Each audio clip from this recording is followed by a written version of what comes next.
Good evening and welcome back. We're going to go into the Twitter files one more time for Twitter files section 6 through 8. Now, please note there's 15 total of them as of the time of this writing. I expect there to be more because the chicanery knows no end when it comes to social media and our federal government. But I'm going to start off by thanking Matt Taibbi, Michael Schellenberger, and Lee Fang. These are the reporters that released these three sections of the Twitter files. And this is important journalism. This is where the rubber hits the road, as they like to say. So let's get started with Twitter files number 6, or as I call it, more FBI chicanery. And I'm going to file this one under the no surprises for anyone who is paying attention. The FBI has been monitoring social media for years through its Foreign Influence Task Force, otherwise known as FITF. January 2020 through November 2022, there were at least 150 emails between the FBI and Twitter's Yoel Roth, from the mundane, like saying Happy New Year, to requests for information on Twitter users. Of course, a large amount of those requests had to do with reporting accounts for possible action, such as election interference, or making jokes about it. This did include both sides of the aisle, to be clear, though should your tax dollars be going to agents who are basically snitching to Twitter? And yes, Twitter did action these into bans, visibility filters, and more. The FBI's National Election Command Post in particular began developing long lists of accounts for Twitter's action, including preservation of subscriber information and voluntarily providing location information. The San Francisco field office passed these requests straight to Twitter. No warrant required. Some of the reactions from those actioned were pretty hilarious, actually. However, meetings became weekly between Twitter and federal agencies, including the DHS, DOJ, FBI, and the ODNI, getting downright chummy with the FBI, agreeing that there was no impediments to sharing classified information within the industry. So once again, the federal government was busily suppressing jokes on social media instead of focusing on real problems. This was effectively causing Twitter to act as an agent of the government didn't even cross anyone's mind. The First Amendment implications are simply staggering.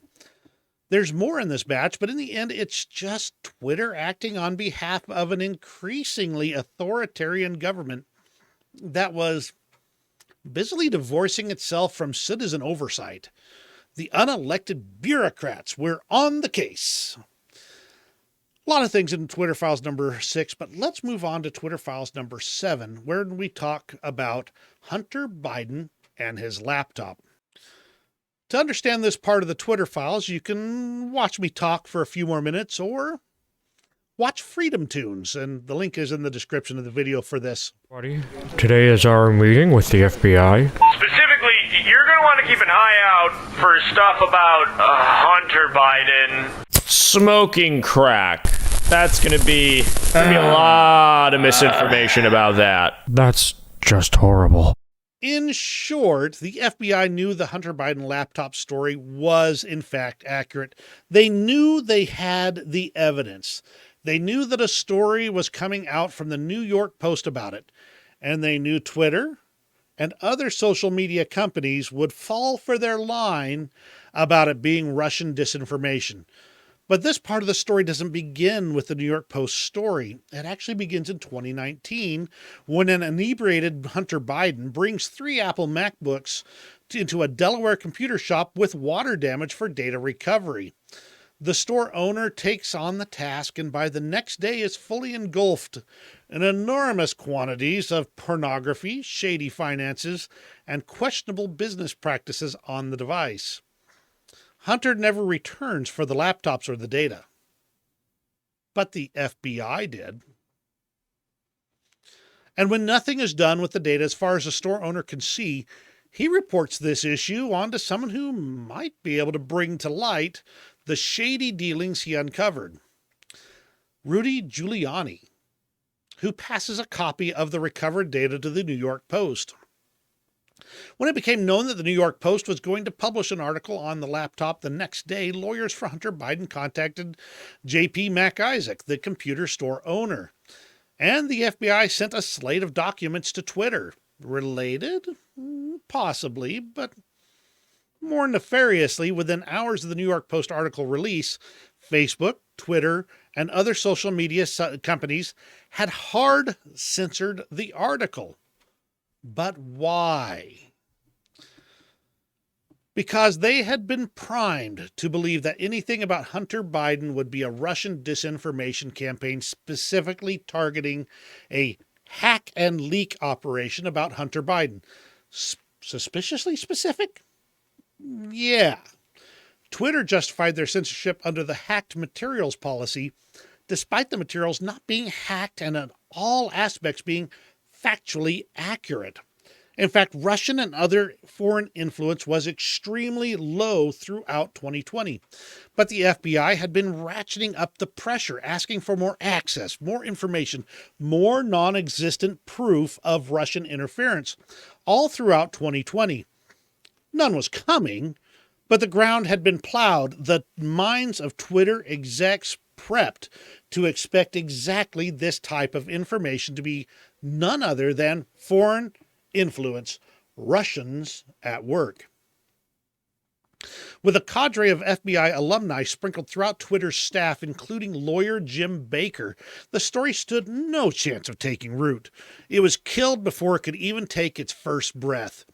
There's more in this section detailing the FBI's deep tentacle spread throughout Twitter, but suffice it to say the government was effectively running a disinformation campaign directly intended to sway the election while holding the evidence in their own storage room. Or said differently, the FBI slipped the First Amendment, some drugs, and left it tied up in the closet so it could engage in this level of chicanery.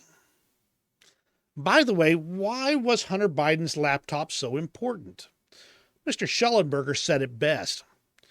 It's important to understand, he said, that Hunter Biden earned tens of millions of dollars in contracts with foreign businesses, including ones linked to China's government, for which Hunter offered no real work.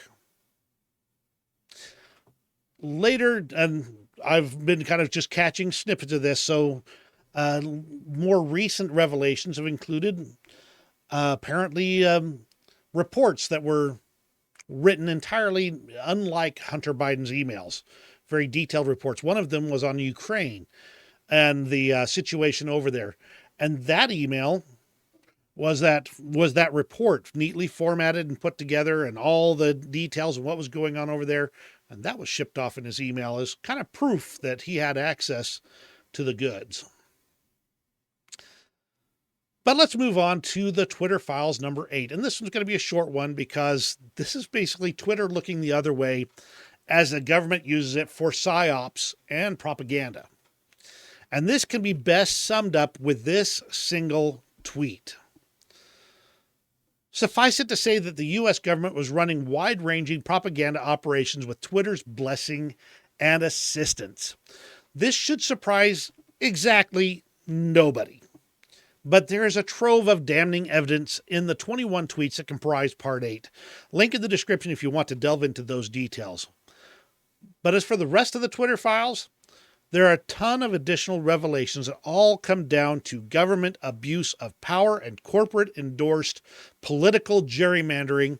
However, this ends my primary review of the Twitter files. There's more, and there may be revelations that deserve additional videos, but this will wait for a future time. The Twitter files has 15 parts again to my knowledge, though additional releases may come over time.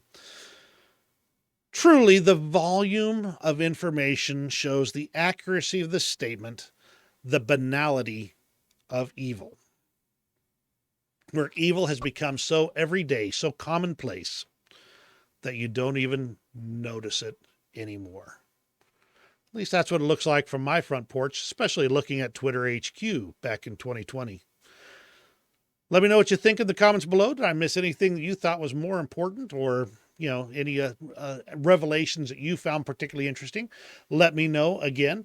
Also, if you've been seeing some news items you want a little bit more of a dig into, send me some links. Well, don't send me links. Links not allowed in the comment section. I will see about posting an email address here on the community side as part of this, so you can actually send me emails with links and information.